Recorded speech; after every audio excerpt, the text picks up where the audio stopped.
Ohoy!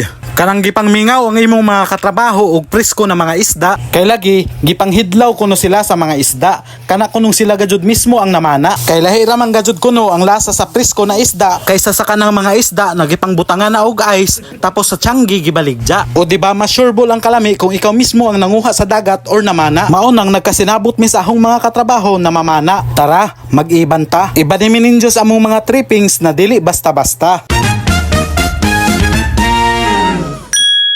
Ohoy! What is up mga ka-Gian Mel? Karon na gabi iba ni Mininjo sa Barangay Balibayon. Kay adto na sabta didto mag-tripping sa pagpamana. Kay for sure og sureball gajud ning panihaponon nga isda. Gikan sa syudad, mobiyahe ta og 10 to 15 minutes pasingod sa Balibayon. Tapos before mi mo adto sa spot namo para sa pagpamana, nihapit anay mi kadali diri sa bayay ni Sir Joshua. Amo ra sab ning katrabaho. Unsa pag-abot namo diri sa ilahang bayay, waya pa day sila kauli kay tuwa pa sa syudad. Kay naa pa daw ilang gilakaw, pero nagchat si Jan na mo apas ra si Jan. Mao nang nakadesisyon ming amo ra kang ipangbili ning among ubang butang. Diri ara sab sa gawa sa ilahang bayay para di mi maglisod unja sa pagpandaya pasingod sa ubos. Para dili sa mawaya didto ba kung ibili na ramo sa among motor. Pagkahuman na mog plaster sa among mga butang didto sa balay ni Sir Joshua, nang ditso ra kan sab mi og biyahe pasingod sa ilahang ubos diri sa may pantalan. Kay para masugdan na dajon ang amo ang trippings aning ilang kadagatan. Aw, unsa pa man day langayan? Lahos na ta, ambak na ta diretso sa dagat kay mga isda nangatuyog na. Pag-abot namo diri amo ra kan sab dajon gipang plaster ang among mga motor dapit sa bayay sa father-in-law ni Sir Joshua. Kay para sureball ang safety sa atong motor diri Pagkahuman na mog plaster sa amo ang motor, nang ditso na dajon mig pangnaog sa pantalan. Mautuod ni ang ahong mga kauban karon. Wearing of jersey number 12, Merdinel Forcadilla, aka Boy Slot. Wearing of red, black, yellow, white with a jersey number R151, Arvin Christian Colta, the legendary Bentot.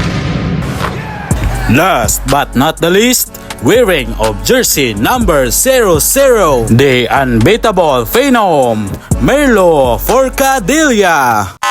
What?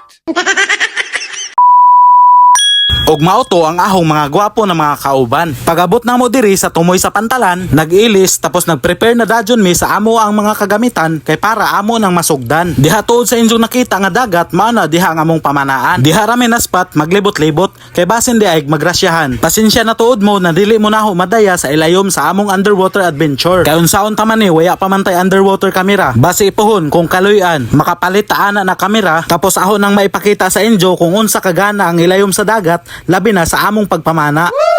After sa 3 to 4 hours namong pagpamana, transition na dajon ta balik diri sa bayay ni Sir Joshua kay para mahikay og maluto na ning among mga kuha kay gibati na gajud mig kagusla. Kinsay nakaila og nakakaon na sa injo ani nga bula. Lami ra ba gajud ni sa ginat-an og sinugba. Hala comment daw mo be kung kinsay nakaila og nakakaon na ani. Aho na sabdajon ning giwadwad og gijabo ning ahong mga kuha kay para among mapilian og dayhonon sa bayay ug among ipangsudan diha. Waya na tuod na ho na videohan ang mga kuha sa ahong mga kauban kay nagdali-dali naman gud mi sa paghikay tapos mutaas na pag-adyo ang video tungod sa ilahang mga kuha nga grabe kadaghan. Okay, jare na.